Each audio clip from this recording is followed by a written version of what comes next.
Right, hello lads and lasses, and welcome back to Boys Down Under, where today or tomorrow, wherever you're watching from, Celtic are back in action in the Scottish Premiership, and they are playing Dundee United, who currently sit one spot ahead of them on the ladder. So, like usual, we'll be covering the match, both teams' form heading into it, injuries and suspensions, my Celtic starting lineup, and of course my final score prediction. Before we get into the video though, please remember to subscribe to the channel because I'm setting a goal of 950 subscribers by kickoff tonight. So I'm sure there are 8 of you out there watching who aren't subscribed. So let's hit that goal.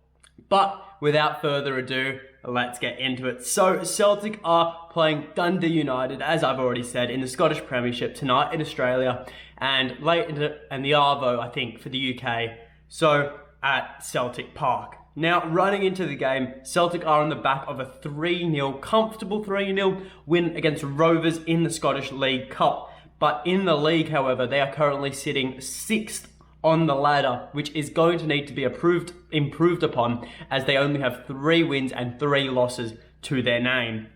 As for Dundee United, they are coming off the back of a 3-1 loss to Hibs in the Scottish League Cup, which saw them getting knocked out.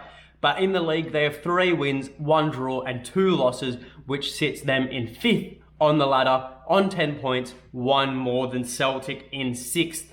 Now, as for injuries and suspensions running into the match. Now, we'll start with Dundee United, I think, purely because they are the away team. And unfortunately, it seems very, very unlikely that Charlie Mulgrew will not be getting his return to Celtic Park, as he had to withdraw from the game against Hibs, which puts him in a lot of doubt for this game. So that is highly unfortunate, and I don't think he'll recover in time. It would have been nice to see him back at Celtic Park, but it is what it is. And the same goes for Mark McNulty. He's got the same situation as Charlie Mulgrew. So while they're not completely ruled out, it's 99% certain that they are. So for Celtic, you know, we've got the usuals of Kyogo, Julien, Karamoko. They're all 100% out. Mikey Johnson picked up a knock a couple of games ago, so he's in doubt but very unlikely to play. Poor kid is so injury prone, it's a shame to see him get like this. The man with the new deal, Callum McGregor, he also isn't fit to play yet again, but I'm kind of glad he isn't fit for this game. I'd rather we save him for Leverkusen later in the week. And then Georgios Giacomakis, who's still waiting for his Celtic debut, the only player who we signed in that window that hasn't got their, apart from Urugide, I think. Well, he's the only notable player who hasn't got his debut yet, because he picked up a calf strain in the halftime warm-up against Wraith Rovers, so he is not able to play, and honestly, we don't know when he'll play. We'll have to wait and see for that. But considering all this into my Celtic starting 11, and like usual, I'll be making it a mixture of what I want Celtic to play as a fan, and then what I think Celtic will play as I'd say a knower of Ange. That is the completely wrong word. I don't know why I've said Noah, but it's not the name Noah, it's like knowing. I don't know, who knows, but let's get into the lineup. So I am predicting Joe Hart captaining us between the sticks. Great player, Joe Hart, love the man. Josip Juranovic edging out Ralston to the right back spot. Then I'm going for Cameron Carter-Vickers and Starfelt as the 2 centre halves.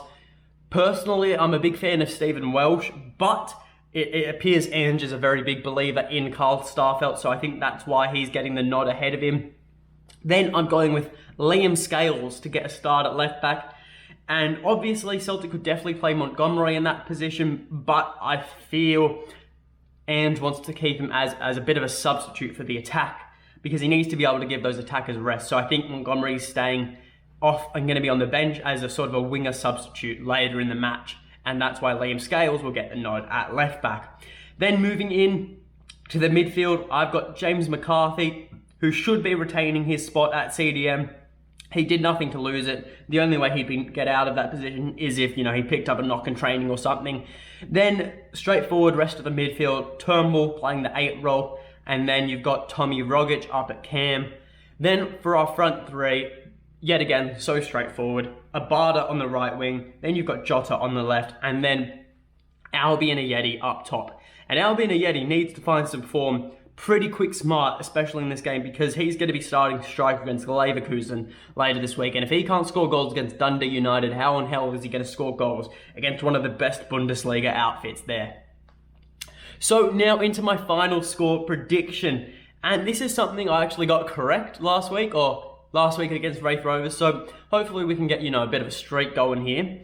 But of course, like usual, before we predict, we have to consider the factors at hand. So Celtic are at home, and at home, Celtic are pretty damn good at playing bloody football, if I do say so myself. But Dundee United are one of the best defensive teams in the league so far. They've only conceded 4 goals in 6 games, which is equal best with Celtic and St Johnstone.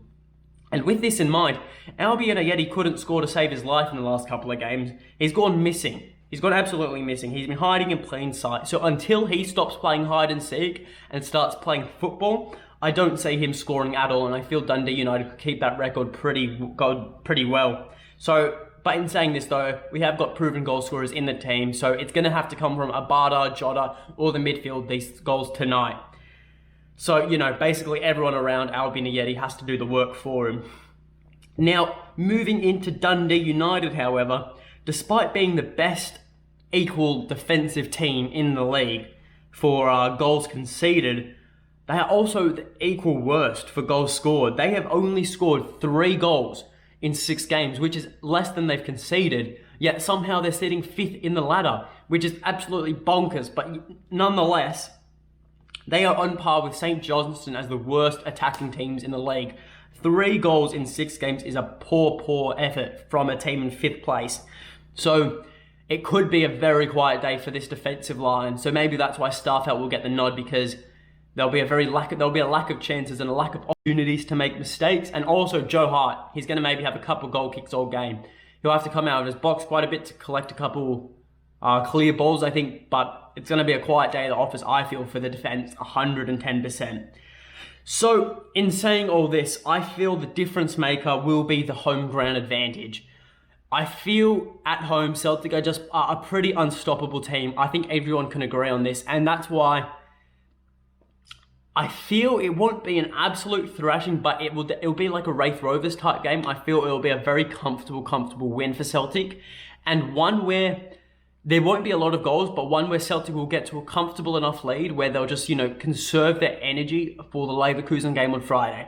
So in saying this, I still feel Celtic will be able to put a few goals on the opposition. So I'm going for a 4-0 win for Celtic Football Club. Main reason for this is because it is at home for Celtic, and also Charlie Mulgrew, their starting centre-back, is out of the match. So I feel, and also a long-time Celtic fan, and he'll be cheering on Celtic, fingers crossed. But I'm joking, who knows? It's 4-0 to Celtic. That's my final score prediction. Leave yours in the comments below.